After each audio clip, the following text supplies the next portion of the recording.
Light weight బంగారు diamond ఆభరణాలు, వందల రకాల డిజైన్స్ ఏవైనా ధర మాత్రం ఒక్కటే. అంటే ఒక్కొక్క సినిమాకి ఒక్కొక్క స్పెషల్ ఎక్స్పీరియన్స్ అంటే డిపెండింగ్ అపాన్ ద డైరెక్టర్ ఎలా ఉన్నా తీసుకుంటే మనం ఏం చేయలేం. He was very particular. ఇలా నేను చెయ్యాలి అని అంటే గనక ఇలానే ఉండాలి, నేను తీసుకోవాలంటే సినిమాకి అని చెప్పారు. అప్పటికే నేను అదే ప్రొడక్షన్ లో నాగా చేయడం జరిగింది, ఏం రత్నం గారి ప్రొడక్షన్ జూనియర్ ఎన్టీఆర్. దాని తర్వాత ఉదయ్ కిరణ్ గారిది ఒక్కటేసారి 9 ఫిల్మ్స్ స్టార్ట్ అయ్యాయి. దాంట్లో 5 ఫిల్మ్స్ కి నేను సిస్టర్. ఉదయ్ కిరణ్ గారికి ఏంటంటే ఫిలిమ్స్ అవి మధ్యలో ఆగిపోయాయి కదా, అంటే ఆ ఇష్యూ తర్వాత ఆగిపోయాయి. సో అప్పుడు 9 మూవీస్ ఆయన సైన్ చేస్తే అందులో 5 మూవీస్ నేను సైన్ చేశాను. సో అంటే ఉదయ్ సూపర్ గుడ్ ఫిల్మ్స్, ఏం రత్నం గారిది, ఇంకా బయట ప్రొడక్షన్స్, తమిళ్ మూవీస్ అన్నిటికీ. అంటే అప్పుడు ఇంకా పర్టికులర్ గా వదిన క్యారెక్టర్స్ అంటే ఒక 10 మెంబర్స్, సిస్టర్ క్యారెక్టర్స్ అంటే ఒక 5 ఇంతే ఉండేది. ఇప్పట్లాగా ఎవరు పడితే వాళ్ళకి, అప్పట్లో రీల్స్ కదా, each and every take matters. So single take లో చేయగలిగితేనే, అండ్ టైమింగ్, అంతమంది పెద్ద ఆర్టిస్టులు పెట్టుకున్నప్పుడు ఆ టైమింగ్, రీల్ తిరుగుతూ ఉంటే ఇప్పుడు మనం ఇంకో టేక్ చేసుకుందాం అంటే కుదరదు. ఒక ఫీట్ రీల్ పోయిందంటే ప్రొడ్యూసర్కి చాలా లాస్. అండ్ మరి ఇంత తక్కువ లిమిటెడ్ పర్సన్స్ ఉండేసరికి కాల్ షీట్స్ కూడా చాలా ఇంపార్టెంట్. లేట్ చేసి ఎక్కువ టేక్స్ తీసుకుంటే టైం పోతుంది, షెడ్యూల్ ఇబ్బంది పడతారనమాట. అందుకనే వెరీ పర్టికులర్ ఉండేవాళ్ళు. ఇప్పుడు డిజిటలైజ్ అయ్యాక చాలా ఈజీ అయిపోయింది. అవును. ఉదయ్ కిరణ్ గారితో బాండింగ్ ఎలా ఉండేది మీకు? ఆయనతో ఏమంటారు, చాలా సాఫ్ట్ స్పోకెన్. ఏదైనా ఉంటే తనకి చాలా సెన్స్ చేసే ఇది. అంటే ఇప్పుడు మనం సారోగా ఉన్నాం అనుకోండి, ఏంటి ఏమైనా ఇబ్బంది ఉందా, ఇలా అడిగే తత్వం తంది. హ్యాపీనెస్ షేర్ చేసుకోకపోయినా సాడ్నెస్ని కానీ అది కానీ పసిగట్టి కన్సోల్ చేసే మనస్తత్వం తంది. మరీ ఏమంటారు, అవుట్ స్పోకెన్ అయితే కాదు, చాలా చక్కగా తను లిమిటెడ్గా మాట్లాడతాడు, బాగా ఉంటారు అనమాట. అప్పట్లో నేను అప్పుడు తనతో ఆల్మోస్ట్ ఒక 3-4 సినిమాలు చేసినట్టున్నాను. లాస్ట్ వియాల వరకు అయ్యాలు, నీ స్నేహం, ఇంకా వేరేవేవో ఉన్నాయి. తనతో కూడా వియాల వరకు అయ్యాలు బాగా గుర్తుంది, ఎందుకంటే లాస్ట్ ఫిలిం.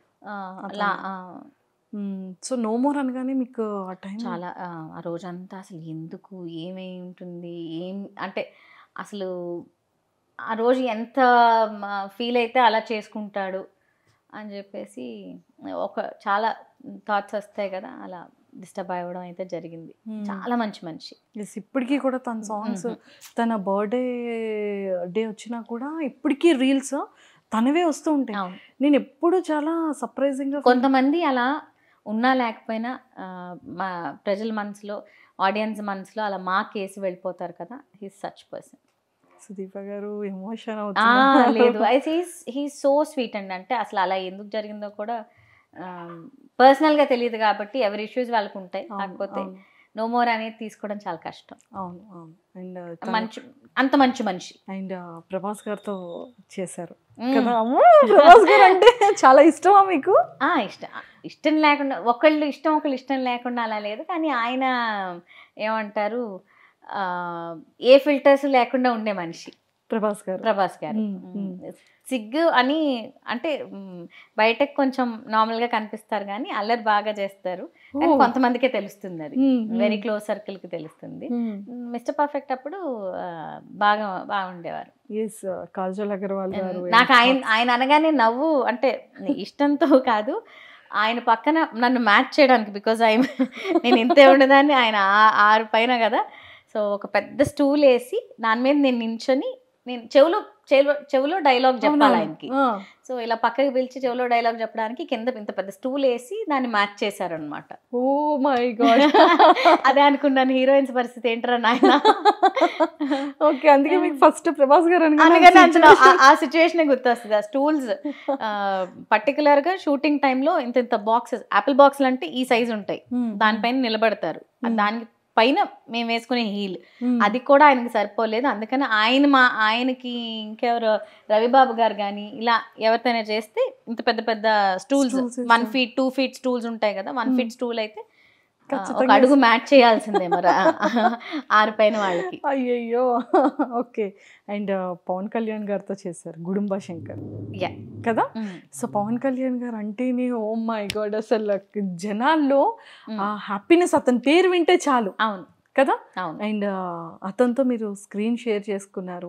సో ఏమైనా బెస్ట్ మెమరబుల్ మూమెంట్స్ ఏమైనా ఉంటే చెప్పండి. నేను మీకు చెప్పాను కదా, నాకు తెలియకుండానే ఇది ప్రొఫెషన్ అయిపోయింది కాబట్టి చాలా నార్మల్గా ఇంటరాక్ట్ అయ్యేదాన్ని అందరితో. అంటే నాకు స్టార్డమ్ము, వీళ్ళు చాలా పెద్ద స్టార్స్, వీళ్ళతో చాలా ఎక్కువ అమ్మో వచ్చారు ఆ స్పార్క్ ఉండేది కాదు. ఎందుకంటే రోజు అదే దినచర్య అయిపోయింది కాబట్టి తెలిసినప్పటి నుంచి పెద్ద ఇది అవ్వలేదు. కానీ ఫర్ ద ఫస్ట్ టైం ఎవరినైనా నాకు ఫోటో కావాలి అని అడిగింది పవన్ కళ్యాణ్ గారిని.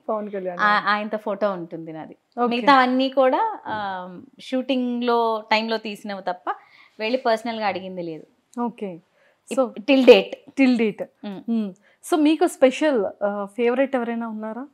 అలా అలా స్పెషల్ ఎవరు లేరు, ఇష్టమైన పర్సన్? అన్నయ్య అని పిలిచింది మాత్రం చెప్పాను కదా, చాలా రేర్గా కనెక్షన్ ఉంటుంది కాబట్టి కళ్యాణ్ రామ్ గారిని పిలిచేదాన్ని. అతనొక్కడే తొలిచూపులోనే అసాధ్యుడు. ఆయన 4 సినిమాలు చేశారు, 4గిట్లో 3 నేను సిస్టర్. 4వది ఎందుకు చేయలేదంటే అందులో ఆయన అనాథ క్యారెక్టర్. సో అందుకని ఆ ఫస్ట్ 4 ఫిల్మ్స్లో 3 ఫిల్మ్స్ చేశాను. తర్వాత ఇంకా గ్యాప్ వచ్చింది నాది. సో మరి ఎన్టీఆర్ గారితో ఏమైనా బాండింగ్ ఉండిందా? చాలా అల్లరి, అమ్మో ఆయన ఎనర్జీని ఏమంటారు, ఆన్ స్క్రీన్ ఆఫ్ స్క్రీన్ ఎనర్జీని మ్యాచ్ చేసేవాళ్లే లేరు ఇప్పటి వరకు. అప్పటి నుంచి కూడా very energetic. Even Allu Arjun గారు కూడా అంతే అని విన్నాను. నాకు అంటే నేను ఆయనతో యాక్ట్ చేయలేదు కాబట్టి తెలియదు, బట్ ఈయన అసలు ఓకే సీన్ పేపర్ ఇలా వచ్చి ఒక స్కాన్ అయిపోతుంది, చెప్పేస్తారు అట్లా. నాగాలో మీ ఎక్స్పీరియన్స్ అయితే? నాగాలో ఐవ్ సీన్ మాస్ ఫాలోయింగ్ అంటే ఇలా ఉంటుంది అని. మనం ఇప్పుడు టీవీలో చూడడం వేరు, ఎవరో చెప్తే వినడం వేరు. నెల్లూరు అంతా ఇలా ప్యాక్ అయిపోయింది అనమాట ఆయన షూటింగ్ అప్పుడు. ఓకే. వాజ్ సో యంగ్, అంత ఏమంటారు అభిమానం అనేది చూపిస్తారు కదా, అది ఏంటనేది లిటరల్గా విట్నెస్ చేసాం ఆ టైంలో. నాగా ఫిలింలో నెల్లూరులో షూట్ చేశారు. ఒక 1 month షూటింగ్ అక్కడే జరిగింది, all the set and everything. ఆయన కూడా తమిళ డైరెక్టర్, బట్ ఫాలోయింగ్ అంతా బాగుంది. మీతో ఎలా ఉండేవాళ్ళు? పర్టికులర్గా అంటే తక్కువ. ఆ టైంలో తను చాలా బిజీ. ఈవినింగ్ డిన్నర్స్కి వెళ్ళడము, ఇలా వెళ్ళడము జరిగేది. కానీ చాలా మంది కలవడానికి వస్తూ ఉండేవారు ఆయన్ని. సో స్క్రీన్ టైం తప్ప మామూలుగా బయట పర్సనల్గా అంత ఏం తెలియదు. ఓకే.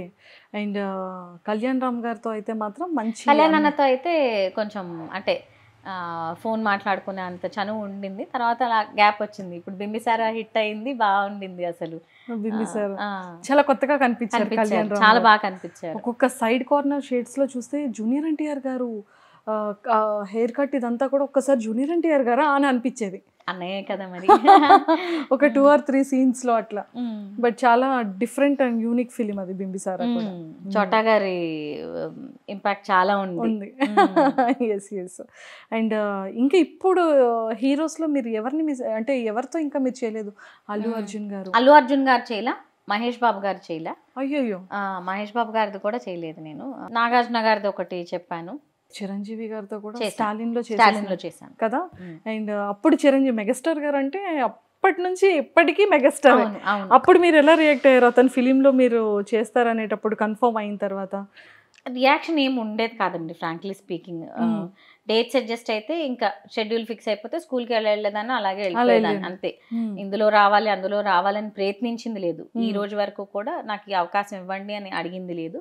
వచ్చినవన్నీ అందులో మంచివేవో చూస్ చేసుకొని చేయడమే తప్ప అవకాశాలు ఇవ్వండి అని వెళ్ళింది లేదు. ఎందుకంటే అంటే ఏదో గొప్పగా చెప్పడం కాదు, అప్పుడు ఉండే టైం స్పాన్లో సిస్టర్ అనగానే వాళ్ళే పిలిచేశారు. నాకు ఇన్ఫ్యాక్ట్ ఆ అవసరం కూడా రాలేదు. అండ్ షెడ్యూల్ బిజీగా ఉన్నంతసేపు ఇంకొక అవకాశం కావాలి, ఇలా కావాలి అని ఉండేది కాదు. అండ్ అందరు హీరోస్తో కంటిన్యూస్గా ఫిల్మ్స్ అలా పడేసరికి బ్యాక్ టు బ్యాక్ ఇంకా షూటింగ్ ఉండేదన్నమాట. ఇఫ్ ఇన్ కేస్ మరి బిగ్ బాస్ తర్వాత ఐ థింక్ మళ్ళీ మహేష్ బాబు గారితో ఫిలింలో ఆపర్చునిటీ అండ్ అల్లు అర్జున్ గారి ఫిలింలో వచ్చేస్తే ఇంకా అసలు ఇంకా ఫుల్ఫిల్ అయిపోయినట్టే యంగ్స్టర్స్ అందరితో అందరితో చేసేసినట్టే. ఎస్ కదా? నేను ద వెరీ రీజన్ తక్కువ స్క్రీన్ కనపడడం ఏంటంటే చిన్నప్పటి నుంచి వర్క్ చేస్తూ చేస్తూ చేస్తూ ఉన్నాను. ఆఫ్టర్ దట్ ఒక సర్టెన్ టైంలో అనిపిస్తుంది కదా, వెనక్కి తిరిగి చూస్తే వర్క్ తప్ప ఏం కనిపించదు. I'm very happy. అంటే చాలామందికి దక్కని అదృష్టం దక్కింది కాబట్టి. చాలామంది ఈ స్టేజ్కి రావాలంటే చాలా కష్టాలు పడాలి. అవును. టచ్వుడ్ ఏ రోజు ఏ ఇబ్బంది పడలేదు నేను. నేను ఎనీ యాంగిల్ అవకాశాల గురించి వెతుక్కోవడం కానీ, ఎవరిని ఇబ్బంది పెట్టడం కానీ, లేదంటే ఏదైనా మనీ విషయంలో ట్రబుల్ ఫేస్ చేయడం కానీ, చేసిన ప్రొడక్షన్స్ అన్నీ చాలా సూపర్ డూపర్ ఇవి కాబట్టి, అండ్ నా తీరు అందరూ తెలుసు కాబట్టి ఎక్కడ ఏ ఇబ్బంది పడలేదు ఈ రోజు వరకు కూడా. నా టర్మ్స్లో నాకు ఇబ్బంది లేకుండా నేను పెట్టుకున్న లిమిటేషన్స్తో చూజీగా చేశాను, మంచి పేరు తెచ్చుకున్నాను అని అనుకున్నాను. సో అదే నిలబెట్టుకుంటూ వచ్చాను ఇన్ని సంవత్సరాలు. దాని తర్వాత సీరియల్స్కి వెళ్ళినా అదే, ఎందుకంటే సినిమాలు అనేసరికి మూవీస్ ఎంత హిట్, మీ సీరియల్స్ అంత hit. Sunaina is my first TV serial. UTV వాళ్ళకి చేశాను నేను అది. తర్వాత అయితే కొత్త బంగారం బాలాజీ టెలిఫిల్మ్స్.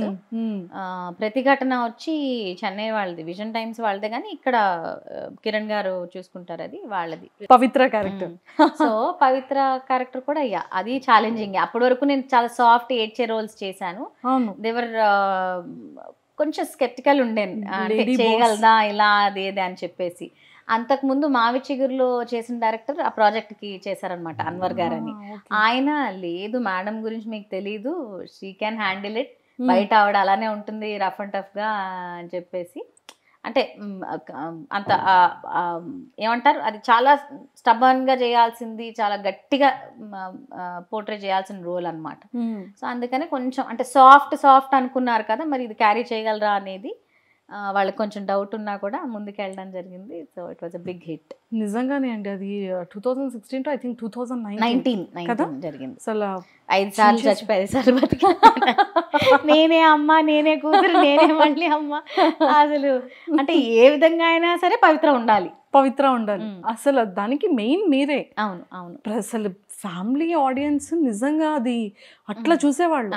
అంత సూపర్ హిట్ సీరియల్. అండ్ ఏదైనా మీ లెగ్ పవర్ అండి కదా. లెగ్ పవర్ అని అన్న కానీ ఇచ్చే క్యారెక్టర్స్, దాని వెనకాల చాలా మంది కష్టం ఉంటుంది. తీసే డైరెక్టర్ని బట్టి, రాసే రైటర్ బట్టి. అన్వర్ గారు చాలా బాగా తీశారు, ఎందుకంటే ఆయనకి నా గురించి తెలుసు కాబట్టి చాలా ఫ్రీడమ్ ఇచ్చేవారు. చాలా బాగా విజువలైజ్ చేస్తేనే ఆ ఇచ్చిన సీన్ పండుతుంది. అలాగే బాబా గారు అనుకుంటా రైటర్, ఆయన అసలు నన్ను చూసి మీకు అంత ఏమంటారు, ఒక షాట్ ఏదో చేశారు, వ్యాన్ మీద నేను కూర్చొని గొడ్డలు పట్టుకుని వస్తున్నాను. నా పర్సనాలిటీకి ఆ డైలాగ్స్, అంటే 6 అడుగులు ఉన్న మనిషిని కాలు వేసి తొక్కేస్తానని చెప్తాను అనమాట. నేను ఉన్న పర్సనాలిటీ మీరు ఎలా అండి రాస్తారంటే, నేను మిమ్మల్ని పర్సనాలిటీ వైజ్ ఇమాజిన్ చేసుకోను, మీ పొటెన్షియల్ బట్టి ఇమాజిన్ చేసుకుంటాను. సో అంటే దాన్ని బట్టి నేను రాస్తున్నానండి అని చెప్పేసి అనేవారు అన్నమాట. సో అవి హిట్ అయ్యాయి. నవ్వుతారండి అనేదాన్ని, ఏం కాదు మీరు చెయ్యండి, ఎంత పెద్ద బాగా వస్తుందో చూడండి అని చెప్పేసి. అంటే మన మీద మనకు ఉంటుంది కదా, ఏం నేను ఒక 5 అడుగులు ఉంటే 6 అడుగులు మనిషిని కాలేజ్ దొక్కేస్తానంటే అసలు భయపడకుండా ఉండాలి ఆ సీరియల్లో. ఎలా ఉంటుంది, ఎలా రిసీవ్ చేసుకుంటారు అనుకున్నాను, కానీ చాలా బాగా వచ్చింది. సీరియస్లీ. హనుమాన్ జంక్షన్ ఫిలిం లో కూడా చేశారు. హనుమాన్ జంక్షన్ లో ఎస్, స్నేహ చిన్నప్పుడు. ఇప్పటికీ కూడా అది ఆవుది సీన్ తలుచుకుని ఎవ్రీ టైం నవ్వు వస్తూనే ఉంటుంది. ఎస్, ఇంకా చాలా అంటే ఆల్మోస్ట్ మోర్ దెన్ 100 ఫిలిమ్స్ చేశారు. మీకు ది బెస్ట్ మెమొరబుల్ అనిపించేది కానీ, ఫర్ ఎవర్ గుర్తుండే మూమెంట్స్ కానీ ఏవైనా మాతో షేర్ చేసి? నో డౌట్ ఇట్స్ నువ్వు నాకు నచ్చావు. ఎందుకంటే ఏమీ తెలియకుండా వచ్చిన ఇది నాకు అంటిల్ డబ్బింగ్ నేనే చెప్పాను. సో అప్పుడు బిట్టే చూసుకుంటాం కదా, ఎడిటింగ్ అయిపోయి లాస్ట్కి ఏముంటుందిలే అనే ఫీలింగ్ ఉండేది అప్పుడు. కానీ మా ఊర్లో ఫస్ట్ షోకి మొత్తం బాల్కనీ అంతా మా వాళ్ళే, మా కోసమే అది షో అన్నమాట, స్పెషల్ షో వేసినప్పుడు స్క్రీన్ పైన చూసినప్పుడు అనిపించింది, వావ్, ఓహో సినిమా సగం మొత్తం నేనే ఉన్నానా, అంటే చాలా పెద్ద సినిమానే అని చెప్పేసి అప్పుడు అర్థమైంది నాకు. ఇది థియేటర్లో చూసిన తర్వాత. ప్రీమియర్స్ అవంతా ఏమి అప్పుడు, ఎందుకంటే ఊరికి వచ్చేసేవాళ్ళం కదా, స్కూల్ ఇంపార్టెంట్. సో దానికోసం తెలియలేదు. బట్ తర్వాత ఇంకా ఫుల్ స్టార్డమ్. ఆ తర్వాత కూడా 5 ఏళ్ళు ఊర్లోనే ఉన్నాను కాబట్టి మా డాడీ క్లాస్ రూమ్ ముందు డ్రాప్ చేసేవారు. అయిపోయి ఒక 15 మినిట్స్ ముందు వచ్చి పిక్ చేసుకుని వెళ్ళిపోయేవారు. అంతే, ఎక్కడికి వెళ్ళడాలు అంటే టైం లేదు అసలు. టైం లేదు, Work, షూటింగ్ work, లేదా work వర్క్ లేదా ఇల్లు ఇల్లు అంతే. అంతే. మా అమ్మ ఇంటికి వచ్చేసరికి అక్కడే బయటే నువ్వు షూటింగ్ స్టార్ అదంతే, ఇంటికి వచ్చాక అన్ని పనులు చేయాలి అని వెరీ నార్మల్గా పెంచడం జరిగింది. We are from above middle class family. So అదే పద్ధతులు ఇప్పటికీ. ఎక్కువ హైగా ఎగిరిపోవడం లేదు, వచ్చినప్పుడు ఎగిరిపోవడం లేదు, లేనప్పుడు తగ్గిపోవడం లేదు. We use to balance. And